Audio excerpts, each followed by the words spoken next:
Welcome to Football with Cheese. So before I finish my rankings videos and mock draft and various other things, I want to go over a rumor that's been circulating. A Packer writer, I'm not going to say his name, has come out and said the Packers will take Maxwell Hairtson, cornerback Kentucky, with the 23rd overall pick. Now, this Packer writer is not necessarily an insider, like a Packers insider. He may call himself that.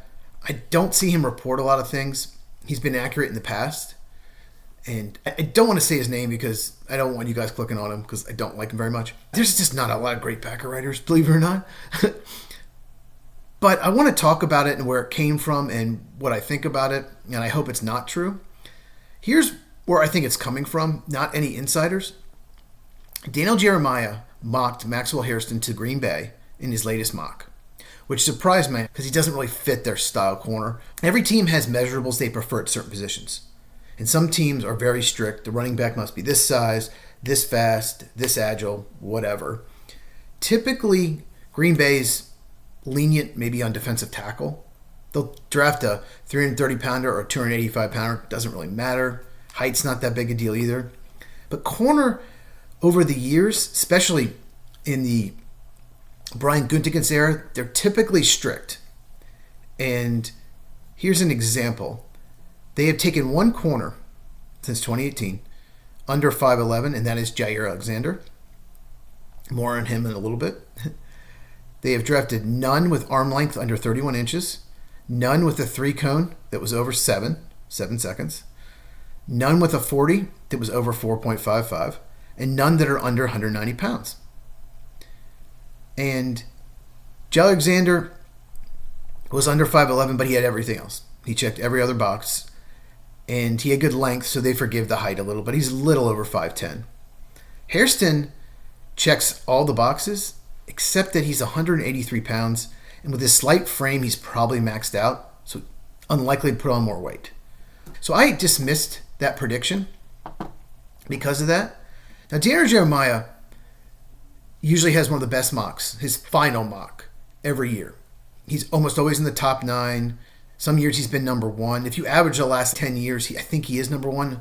They pick, 40, 50 guys, something like that, and they average their mocks.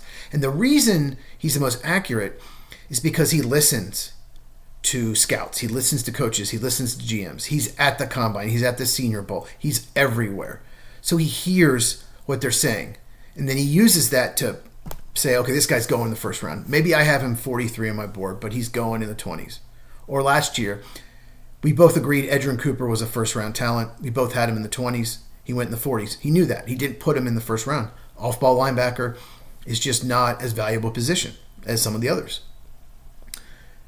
I think Jeremiah, like me, had Cooper ahead of the Packers' first-round pick, Jordan Morgan, because he's a better player. But Jordan Morgan is offensive line, which is a higher value position. So Daniel Jeremiah didn't do this just to throw a corner at Green Bay. I think there's 2 reasons he did this. One, he heard Hairston's going in the first round. That's one. Not necessarily to Green Bay. And 2, he's heard that Jair Alexander is going to be cut or traded by the draft. Green Bay has tried to trade him, allegedly, if you believe the rumors. Haven't had a lot of luck. Maybe wait until the draft, see if the team doesn't address corner because it's not a deep corner draft, and then make a move maybe on day 2 or 3 to move up or get a late round pick, something like that. They don't want to just release him. But it sounds like they're moving on from him. He's had trouble staying healthy with his knee and shoulder. He was suspended a game, hadn't been the best locker room guy. But if you are keeping Jair Alexander, you're not using your first round pick on a corner unless somebody crazy fell to them, like Will Johnson fell to them or something like that. So that's what I believe Daniel Jeremiah is thinking with this pick. He hears Hairston's going first round, and he's going to stick him in the slot to Green Bay. And like I said earlier in the video, he doesn't fit their weight threshold. But they do have a new defensive coordinator. He's been there a year. They hired him last year, Jeff Hafley. He likes to play press man. They did not have the personnel to run press man. They played a lot of zone. And I'm telling you, from that press conference, Jeff Hafley said, I love press man. So they need to draft corners that are good at man coverage. Most of their corners are better at zone. So they played a lot of cover 3 last year. So it's possible Hafley told Gutekunst, the Packer GM, that I don't care if he's 183. He fits this scheme. I love him. It's very possible. Another problem with this, though, is I don't have a 3-cone on Hairston. They didn't bring him in for a visit. He didn't do it at the pro day, so there's no 3-cone drill. Green Bay is very strict, under 7 3-cone. Now, if you watch him on the field, he's very fluid. He's very agile. Very likely his 3-cone's a lot under 7. It's probably going to be 6.7, 6.8. That's a guess, but we don't know. So that would be a risk. Also, Packers have not drafted a corner in the first 3 rounds since 2018, since Jai Alexander went first round. They have devalued the position, but they played a lot of zone schemes in that time before they hired Jeff Hafley. And Hairston, let's talk about him. He's versatile. He can play in zone or in man. He might actually be better in man coverage, even though he's on the smaller side. Typically bigger corners are better at press man. But Hairston has the length. He's got the 4.28 speed. Let's look at this. He's 5'11", 4.2, 840. His jumps were in the 93 percentile, both of them. That's awesome. We just don't have a 3-cone on him, and he just only weighs 183. So there's 2 red flags. I have one more problem with it.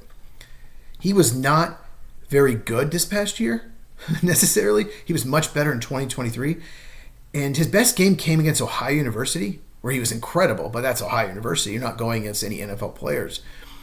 He wasn't good against Texas, and I remember watching him, I think it was South Carolina, it could have been Georgia, where he was missing assignments, gave up some big plays. He just did not look good in that game. And I just missed him as a 3rd or 4th round pick.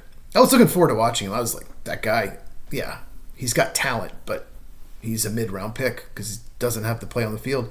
And then he hurt his shoulder and missed most of the middle of the season, came back late. So there is a shoulder issue. One of the reasons Packers are moving on from Jai Alexander is he's got knee and shoulder issues as well. So that's a little concerning. I don't think this is true, but it's possible. And a lot of it has to do with Jeff Hafley if he signs off on him and tells Gutekunst, I don't care if he's 183. And now, Hairston, I do have him, I believe, is my 5th best corner. So I don't have him like 7th or 8th or anything like that, but I have a drop-off after the first 4. I think there's a drop-off to the next tier. So I'd rather someone with more production. Jai Alexander, similar prospect, but he was better in college for Louisville on the field. He had more production than Hairston. I just don't like when teams fall in love with a prospect and just decide, oh, we'll just take him in the first round. This will be our guy. You have to let the board come to you because someone crazy could fall.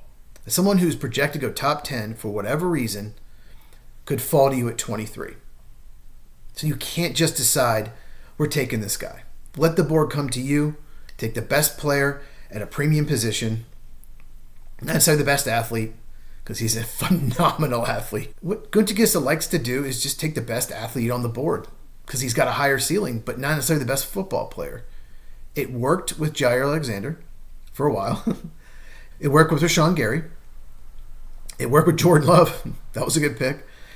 But it's been a disaster ever since in the first round. And that's the reason they're not up there with the elite teams. They're a good team, made the playoffs 2 years in a row. Not up there with the Bills, Ravens, Chiefs, Lions, Eagles. They're a notch down. They have trouble beating those teams. And here's why. First round picks. Eric Stokes, Quay Walker, Devontae Wyatt. He's probably the best of the bunch, and he's barely above average. Lucas Van Ness, Jordan Morgan.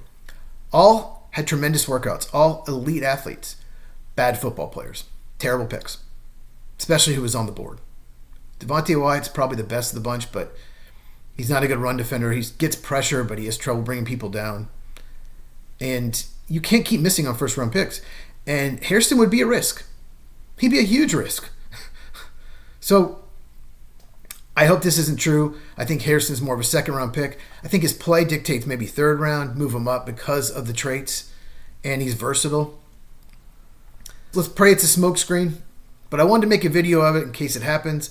I am looking forward to Wednesday night, Daniel Jeremiah's final mock draft. I want to see if he keeps Hairston there. Let's hope he moves him. I'd much prefer to grab a defensive lineman in the first round, a playmaker, because the value will be there. There's so many good defensive linemen in this draft. So, anyway, Like, subscribe if you have not already. Turn the bell for notifications. Check these videos out. Share this with anyone who loves football so we can grow the channel. And look for my quarterback, tight end, and wide receiver rankings coming soon.